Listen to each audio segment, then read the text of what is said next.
ver un estudio que quizás nos lleve 2 o 3 sesiones. Se titula Comenzar y terminar. Eh, la semana pasada fue especial por muchas razones. Creo que la principal por la cual no nos vimos fue porque me excedí en mis actividades. Empecé a hacer muchas cosas pendientes que yo quería hacer desde hace tiempo y me cansé demasiado, me agoté y de pronto ya me sentía muy mal. Como les decía yo a algunos, pues llevo prácticamente un año sin hacer ejercicio y me cayó muy pesado tener una actividad física que no fue otra cosa más que reordenar mi estudio y hacer algunas cosillas. Pero en fin, de todos modos, la semana pasada fue especial, también por otra razón, aunque me voy dando cuenta que pues hay cierto tipo de cosas que se están volviendo más normales para mí. Me imagino que así ha de ser porque pues la mayoría de las personas con las que trato son más o menos de mi edad. Entonces ya me hablan y me dicen que ore por ellos, porque no se sienten bien, porque les acaban de diagnosticar una enfermedad o dos. Y en muchos casos, en más de los que me gustaría oír, son cáncer. Y en este terreno siempre se complican las cosas porque pues, la mayoría de las personas pues, están más o menos informadas acerca de esta enfermedad y saben que pues esto no será un proceso corto, que se necesitará mucha fuerza, voluntad y apoyo. Tendrán que informarle a sus amigos para pedirles ayuda, solidaridad y oración, sobre todo mucha oración. Mi experiencia con el cáncer pues me ha enseñado que te puede dar cáncer en cualquier parte del cuerpo, de diferentes tipos, de diferentes grados.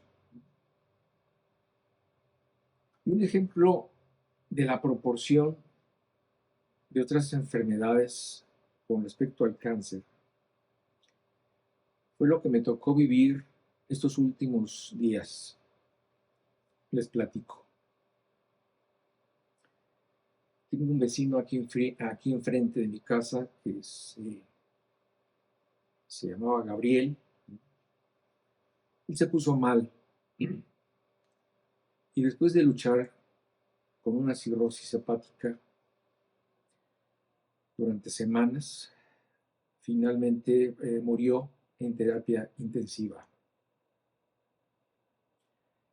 Ernesto, el hermano de una amiga de 48 años, lo diagnosticaron recientemente de cáncer. Anteriormente, pues supimos de Fernando, el hermano de Mela, con cáncer. Lucía, que alguna vez se conectó aquí con nosotros,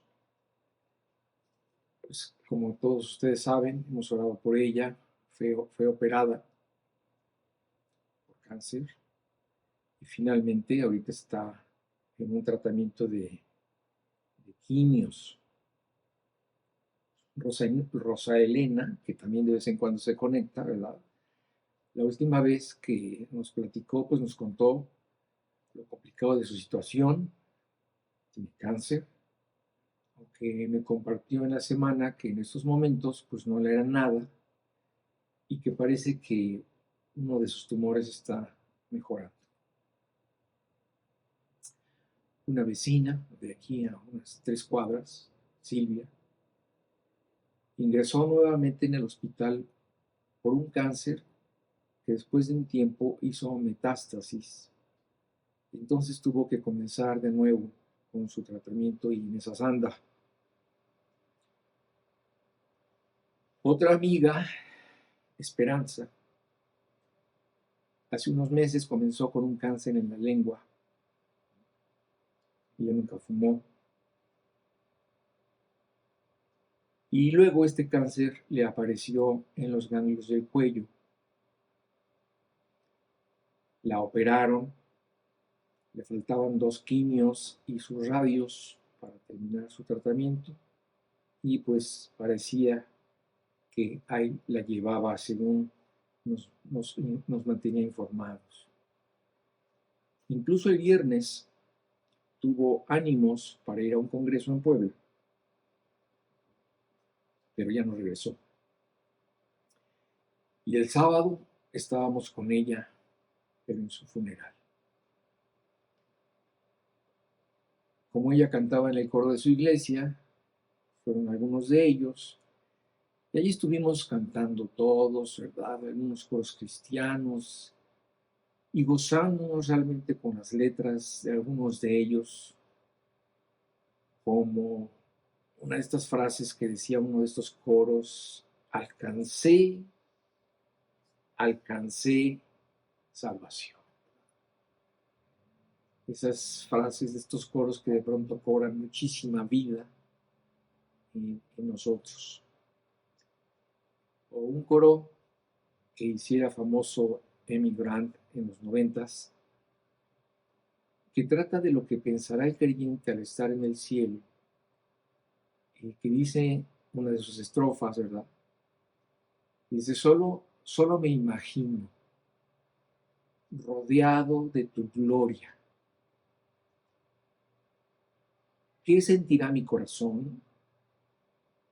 ¿Danzaré en tu presencia o en quietud me quedaré? ¿O de pie ante tu gloria o de rodillas yo caeré? ¿Cantaré aleluya o sin el habla me quedaré? Solo me imagino. También cantamos un himno que trata de un creyente que llega al cielo, ¿verdad? Y lo reciben cantando y dice una de sus estrofas más o menos. Dice: hay un nombre nuevo en la gloria. Mío es, sí, mío es. Esto es lo que diría Dios, ¿verdad? Y los ángeles cantan la historia. Salvo es el pecador. Oh, hay un hombre nuevo en la gloria. Mío es, sí, mío es. Todos mis pecados fueron perdonados. Gloria al Señor.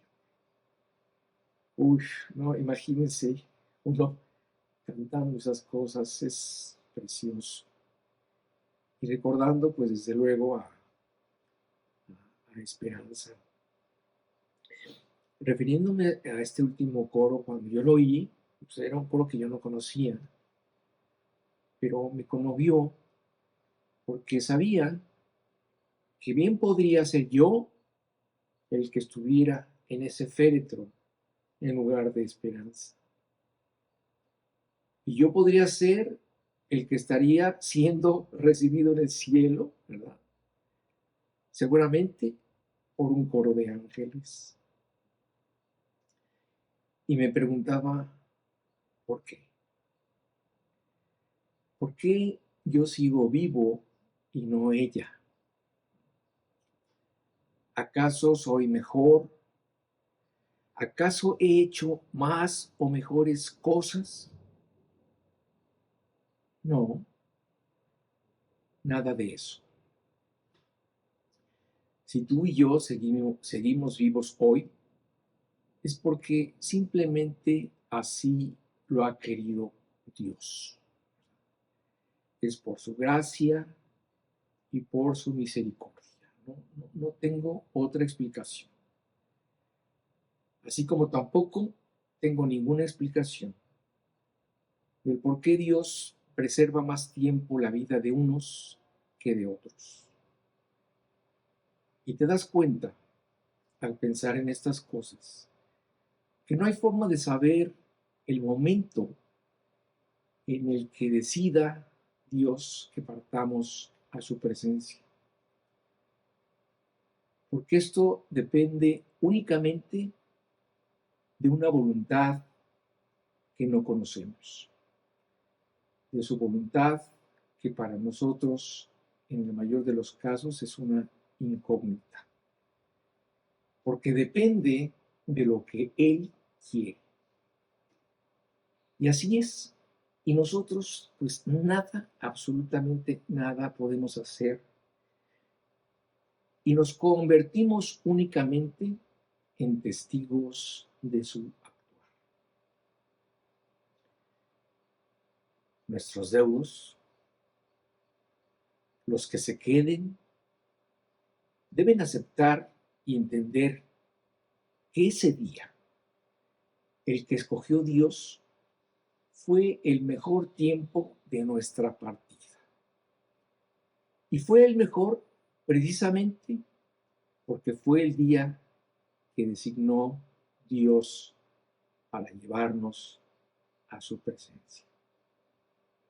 Y sí, aunque suene a cliché muy gastado decir que estamos en un lugar mejor, pues deben entender que así es.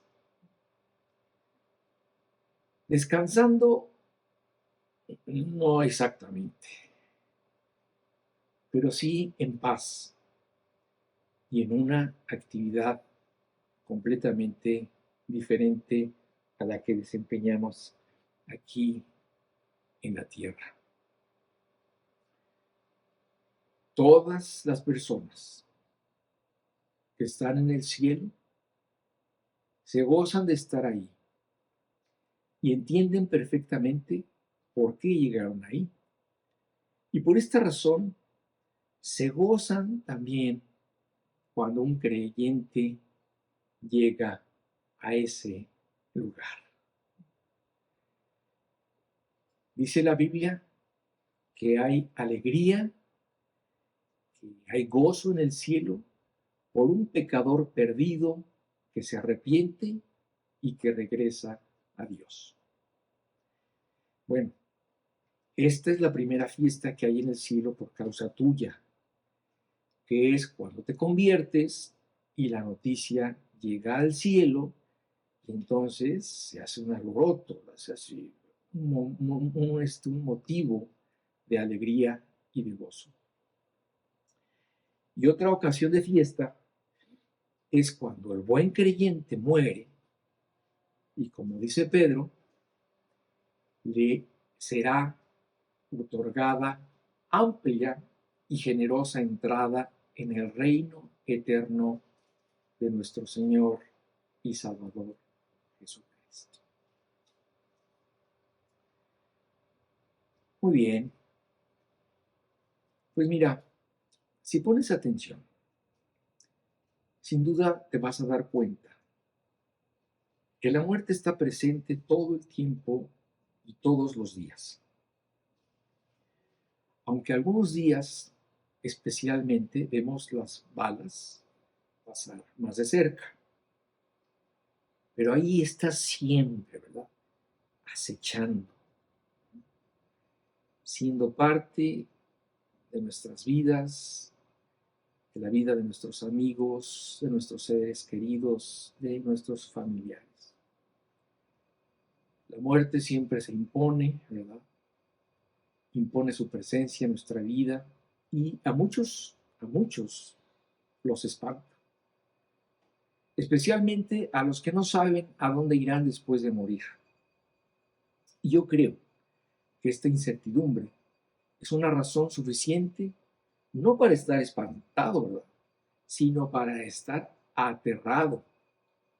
Y este miedo a la muerte o a lo que sigue después se convierte en un motivo para pelear contra ella, para ahuyentarla o para posponerla lo más posible. Pero los creyentes deben entender la muerte precisamente como la entiende Dios, como algo esperado y hasta como algo anhelado y estimado, como lo dice el Salmo 116:15. Dice: estimada es a los ojos de Jehová la muerte de sus santos. Fíjate el enfoque. Una persona que no conoce a Dios, que no tiene la certeza de a dónde irá cuando muere, que no se ha puesto a cuentas con Dios, pues sí, la muerte es algo aterrador. Pero desde el punto de vista de Dios, del punto de vista de los creyentes, la muerte para Dios es algo estimado. ¿Por qué? Porque es el momento en que estos creyentes que Él salvó irán a su presencia. Entiende pues que en esto de la vida, en este mundo, no hay garantías ni promesas. En este sentido, todos vamos a morir algún día y vamos a salir de esta vida para vivir otra, la cual no solo será muy diferente, sino que será mucho mejor y además será eterna, es decir, nunca terminará. Sin embargo, pues el día de hoy, no sé si mañana o pasado también, pero el día de hoy estamos vivos. Y por ello, no solo debemos ser agradecidos, sino también debemos entender que estamos aquí para trabajar para el Señor. Y haciendo esto, ¿verdad? Darle un sentido de valor eterno a nuestras vidas. Fíjate cuál era el enfoque de David, del rey David, en este sentido.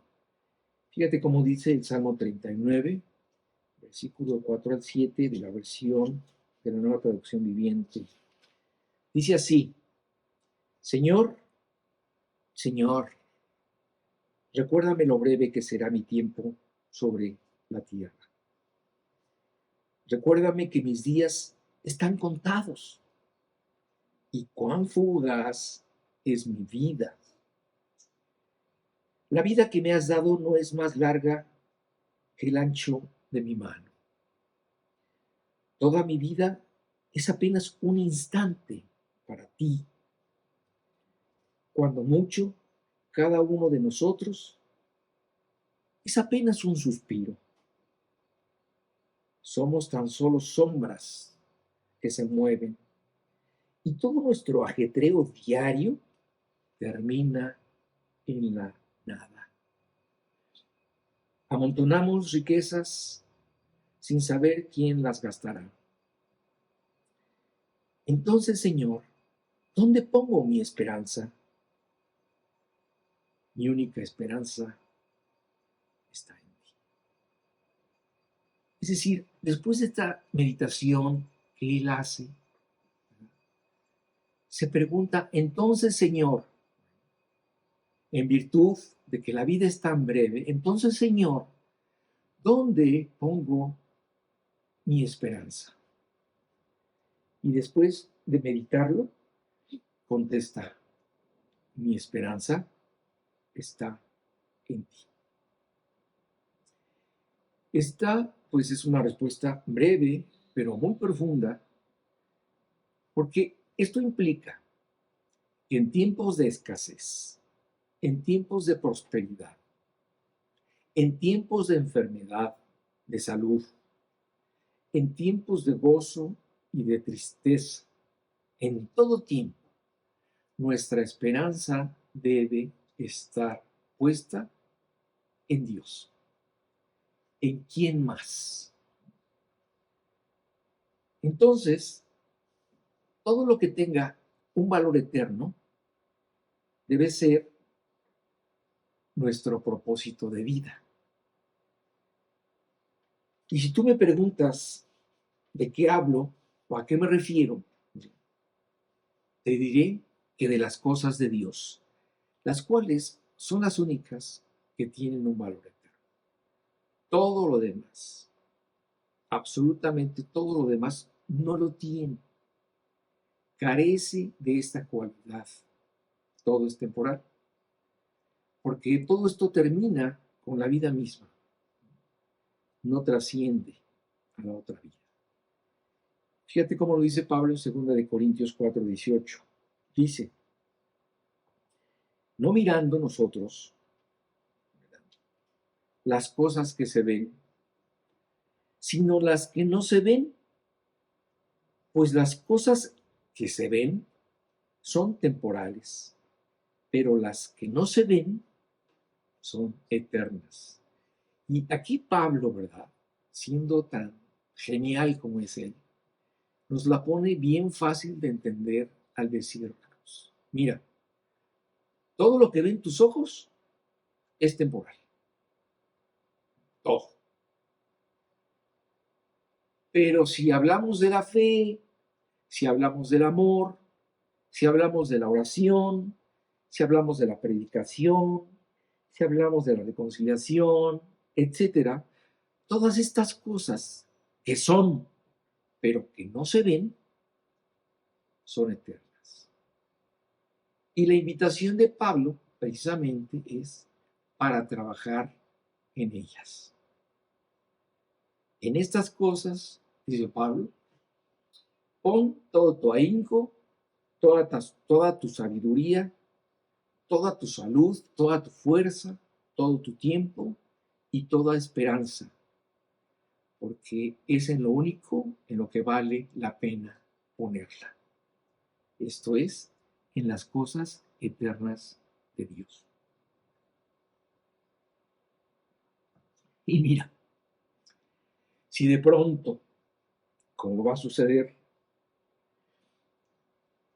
si de pronto la muerte te sorprende, pues qué mejor que te encuentre trabajando para Dios, viviendo para Él, amándolo y haciendo su voluntad. Y entonces, como leímos, te será otorgada amplia y generosa entrada en el reino eterno de nuestro Señor y Salvador Jesucristo. Muy bien, pues hay ciertas cosas concretas de las que les quiero hablar para poder ver cuáles son estas cosas que nos van a ayudar a alcanzar, a realizar una vida agradable y de servicio para Dios. La primera sería vivir para Dios. Y dice en Filipenses 1:21 lo siguiente. Este es Pablo, nuevamente, diciéndonos esta frase tremenda. Dice, porque para mí, dice Pablo, el vivir es Cristo y el morir es ganancia. Él tenía este enfoque, él tenía este conocimiento acerca de lo que es la muerte, no como algo temible, ¿verdad?, sino como el paso que lo llevaría a Dios.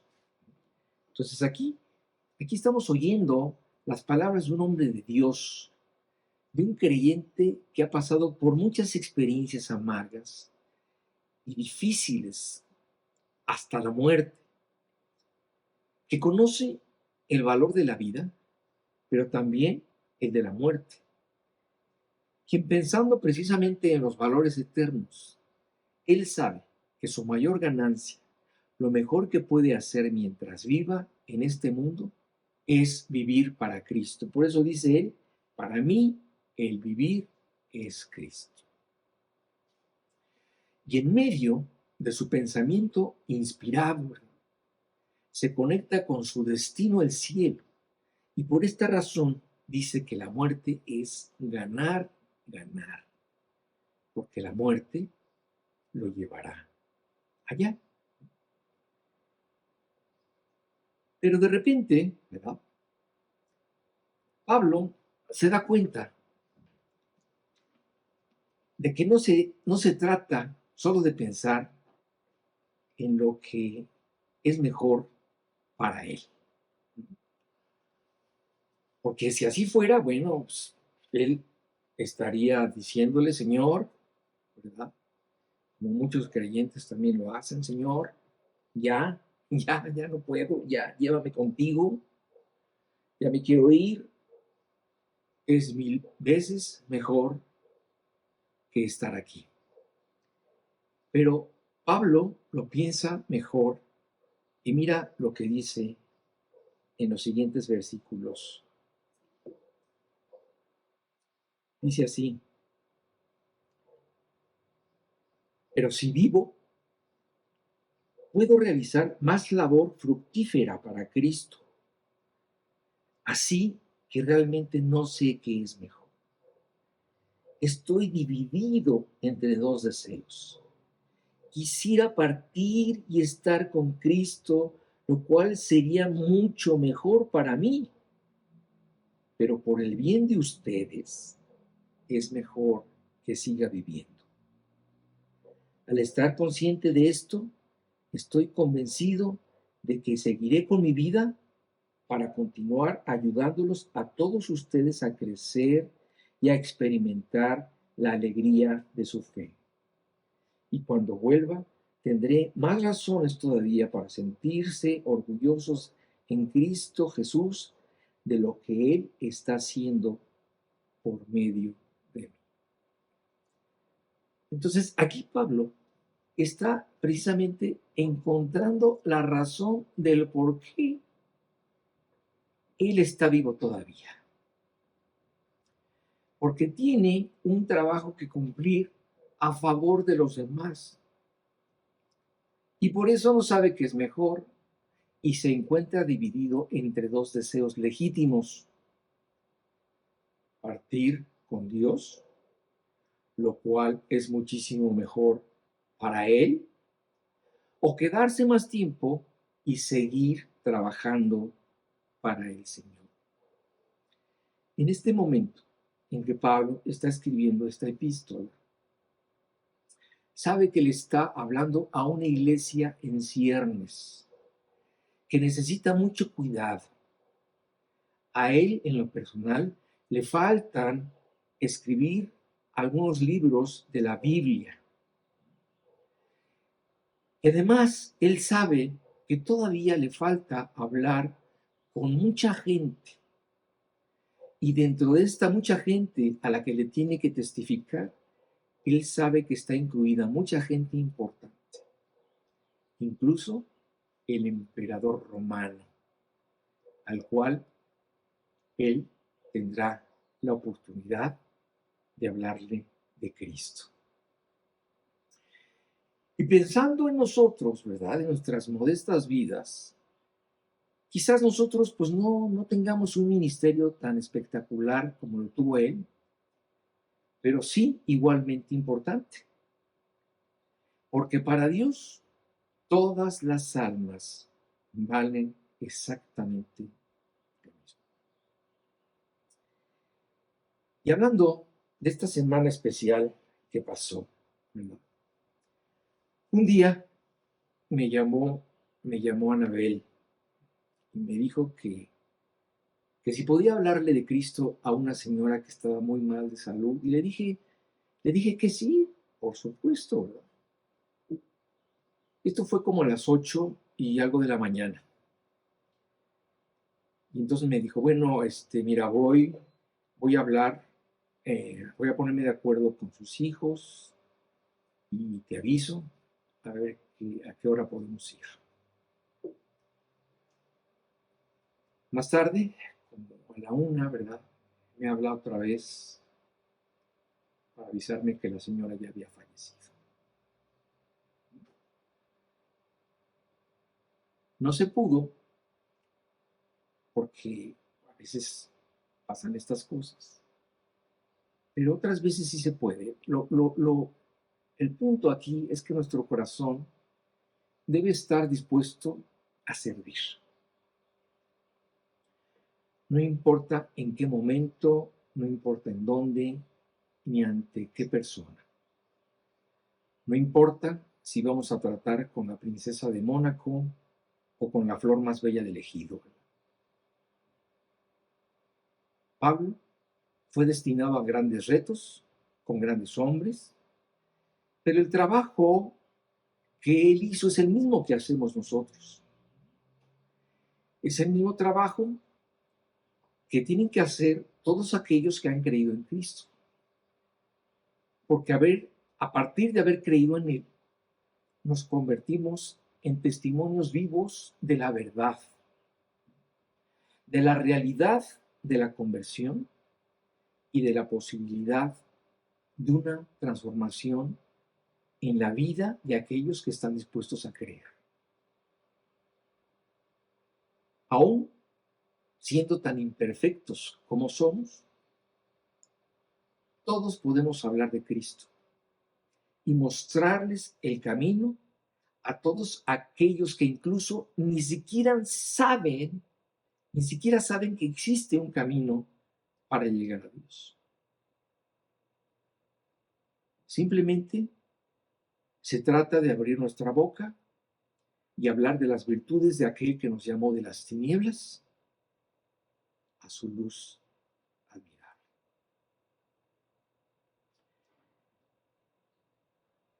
Fíjate que después de que Dios permitió que tú pusieras los pies en el camino, lo más lógico es verte andar en ese camino. Parece muy obvio lo que estoy diciendo. Sin embargo, hay gente que ha conocido a Cristo y sigue en el mismo lugar donde comenzó. No ha avanzado o ha caminado muy poco, solo unos pasos. Pero lo esperado, lo lógico, es que siga el llamado. Seguir el llamado. Fíjate lo que dice Pablo también en Romanos 11, 29. Dice así: porque irrevocables son los dones y el llamamiento de Dios. Aquí Pablo está hablando del llamado que Dios le hizo al pueblo de Israel a realizar un trabajo especial y único. Y de la misma forma, ¿verdad?, nos habla del llamado y los dones que Dios nos da cuando nosotros recibimos a Cristo en nuestra vida como Señor y Salvador. Porque en ese momento se nos da un equipamiento y en ese momento somos enrolados para hacer la obra de Dios y recibimos en ese momento esta comisión. Esto es como un pedido entregado, ¿verdad? La mensajería divina tuvo a bien entregar el paquete completo y a tiempo, el cual contiene un llamado y unos dones para llevar a cabo un trabajo. Este paquete llegó a tu casa el día que te convertiste, ya está ¿verdad? En ella, ya lo recibiste, el instructivo viene adentro, y ahora depende de ti abrirlo y usarlo. Pero nadie lo puede hacer por ti. Es tuyo, te pertenece, está personalizado y solamente tú lo puedes usar. ¿Puedes ignorar este paquete? Sí, pero no lo puedes cambiar ni desaparecer. Es irrevocable. Permanece contigo. No se puede devolver ni derogar. Este es el paquete que todos recibimos, ¿verdad?, para capacitarnos a hacer la obra de Dios. Contiene un llamado y contiene los dones necesarios para que tú puedas realizar este trabajo. Esta situación me recuerda aquella parábola de los talentos que dijo Jesús. Vamos a leerla porque ilustra muy bien lo que te quiero enseñar el día de hoy.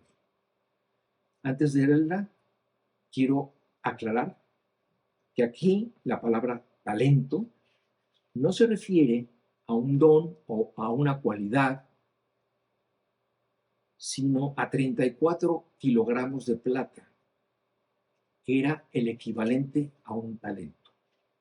O sea que con esto Jesús nos quiso decir en esta parábola que se les estaba entregando algo muy valioso. Esta parábola está en Mateo 25, del 14 al 23, y dice así: porque el reino de los cielos es como un hombre que, yéndose lejos, llamó a sus siervos y les entregó sus bienes. A uno dio 5 talentos, y a otro 2, y a otro 1, a cada uno conforme a su capacidad. Y luego se fue lejos. Y el que había recibido 5 talentos fue y negoció con ellos y ganó otros 5 talentos. Asimismo, el que había recibido 2 ganó también otros 2. Pero el que había recibido 1 fue y cavó en la tierra y escondió el dinero de su señor. Después de mucho tiempo, vino el señor de aquellos siervos y arregló cuentas con ellos. Y llegando el que había recibido 5 talentos, trajo otros 5 talentos, diciendo: Señor, 5 talentos me entregaste, aquí tienes, he ganado otros 5 talentos sobre ellos. Y su señor le dijo: bien, buen siervo y fiel, sobre poco has sido fiel, sobre mucho te pondré, entra en el gozo de tu señor. Llegando también el que había recibido 2 talentos, dijo: Señor, 2 talentos me entregaste, aquí tienes, he ganado otros 2 talentos sobre ellos. Su señor le dijo: bien, buen siervo y fiel, sobre poco has sido fiel, sobre mucho te pondré, entra en el gozo de tu señor. Dios nos ha entregado determinados talentos de acuerdo a nuestra capacidad. A unos les dio 5, a otros les dio 2 y a otros 1. Un día, nuestro amo Dios llegará y nos pedirá cuentas de todo lo que recibimos. Los más beneficiados podríamos decir que son los que recibieron 5 talentos. Dios les da mucho porque sabe que le pueden redituar mucho. Y finalmente, en este caso, así fue. Este hombre entregó los 5 talentos que le dieron, más otros 5, un total de 10 talentos, es decir, entregó el 100% de ganancia. Luego están los que recibieron 2 talentos. Ellos tuvieron menos talentos, pero en proporción el resultado fue el mismo. Se les dieron 2 y entregaron otros 2, en total 4, un 100% de ganancia. Y si te fijas, a cada uno de ellos se les exigió de acuerdo a lo que recibieron. Nunca al que se le dieron 2 talentos o 1, se le pidieron otros 5 de rédito. No, se les exigió lo justo. Y como vemos en la parábola, tanto el que recibió 5 como el que recibió 2 hicieron lo correcto, de acuerdo a su capacidad, de acuerdo a su responsabilidad, de acuerdo a su voluntad y sobre todo de acuerdo a su fidelidad. Y por último, vemos a uno que recibió un talento, que es de lo que habla el final de la parábola, y vemos también al final de la parábola el enojo del amo por haber pasado lo que sucedió. Dice el versículo 24: pero llegando también el que recibió un talento, dijo: Señor, te conocía que eres hombre duro, que siegas donde no sembraste y recoges donde no esparciste, por lo cual tuve miedo y fui y escondí tu talento en la tierra. Aquí tienes lo que es tuyo. Respondiendo su señor le dijo: siervo malo y negligente, ¿sabías que ciego donde no sembré y que recojo donde no esparcí? Por tanto, debías haber dado mi dinero a los banqueros, y al venir yo hubiera recibido lo que es mío con los intereses. Quitadle pues el talento y dadlo al que tiene 10 talentos, porque al que tiene le será dado y tendrá más, y al que no tiene, aun lo que tiene le será quitado. Y al siervo inútil echadlo en las tinieblas de afuera, allí será el lloro y el crujir de dientes. Este hombre que recibió un talento, cuando le pidieron cuentas, lo único que acertó a hacer fue ir a su sala, sacar el paquete del llamado y de los dones que se le había entregado, y entregó el paquete exactamente como lo recibió, Bueno, seguramente con una capita de polvo, porque ni siquiera lo había abierto. Y esta parábola nos ilustra perfectamente lo que no tenemos que hacer con el llamado y los dones que Dios nos ha dado. Esto es, no usarlos. Porque se me hace una ofensa tan grande para Dios despreciar y tener en poco lo que nos ha dado, cuando por lo menos trabajar para Él sería una forma de agradecer la enorme salvación que nos da. Sin embargo, Dios no se queda ahí. Él promete que todo el servicio que tú puedas hacer a favor de Dios, además de todo, será recompensado, porque Él no es deudor de nadie, ni es desagradecido como podríamos decir, como podríamos ser nosotros. Es verdad, Él nos llama a realizar una obra a favor de Él a lo largo de la vida que nos regala. Y también nos da la oportunidad de que el día en que nos presentemos ante Él, analizará nuestro trabajo y lo probará, y si lo juzga apropiado, lo premiará. Mira cómo dice 1 Corintios 3, del 13 al 15, donde dice que en ese día, ¿verdad? En el día que daremos cuentas, ¿verdad? La obra de cada uno se hará manifiesta porque el día la declarará, pues por el fuego será revelada, y la obra de cada uno, cual sea, el fuego la probará. Si permaneciere la obra de alguno que sobreedificó, recibirá recompensa. Si la obra de alguno se quemare, él sufrirá pérdida, si bien él mismo será salvo, aunque así como por fuego. Ese día, ¿verdad?, nos va a pasar como los niños que van a entregar su trabajo de plastilina. Le echaron muchas ganas, ¿verdad? Le invirtieron mucho tiempo y talento, cuidaron los detalles. Durante la semana dejaron de salir varias veces a jugar porque querían llevar un trabajo muy bueno. Están orgullosos de lo que hicieron. Se dan cuenta que comparado con lo que los demás hicieron, su trabajo no desmerece para nada. Y están ansiosos para recibir la felicitación de su maestro. Ese día, la obra de cada uno será manifiesta, porque el día la declarará. Y la obra de cada uno, cual sea, el fuego la probará. A veces despreciamos nuestros dones, nuestros talentos. Y tal vez no lo sepas, pero en otros lugares las cosas no son tan fáciles como aquí. En otros lugares hay creyentes que ni siquiera han tenido la oportunidad de tener una Biblia propia. Y con ello, pues la escasa probabilidad de leerla, estudiarla y memorizarla. Hay lugares donde practicar el cristianismo o hablar de él te cuesta la vida. No todo es color de rosa mexicano. A veces no meditamos en lo que tenemos. Por último, quiero compartirles este versículo que está en Lucas 12, 48. Dice lo siguiente: mas el que sin conocerla hizo cosas dignas de azote será azotado poco, porque a todo aquel a quien se le haya dado mucho, porque a todo aquel a quien se le haya dado mucho, mucho se le demandará, y al que mucho se le haya confiado, más se le pedirá. Yo te puedo asegurar que tú, todos nosotros, todos los que por lo menos conformamos este grupo, estamos dentro de aquellos a los que se les ha dado mucho. 5 talentos o por lo menos 2. ¿Por qué? Porque te tocó vivir en el occidente, en un país de paz, donde se puede predicar el evangelio, porque eres una persona inteligente, sabes leer, tienes recursos, no vives con hambre, tienes salud. Si es necesario en un momento dado puedes ir a un hospital para que te atiendan. Tienes la oportunidad incluso de ser enseñado en los principios de la Biblia, por eso tenemos este estudio. Tienes mucho. Y a todo aquel a quien se le haya dado mucho, mucho se le demandará. Y al que mucho se le haya confiado, más se le pedirá. Hermanos, continuamos la semana que entra. Que Dios los bendiga. Maranata.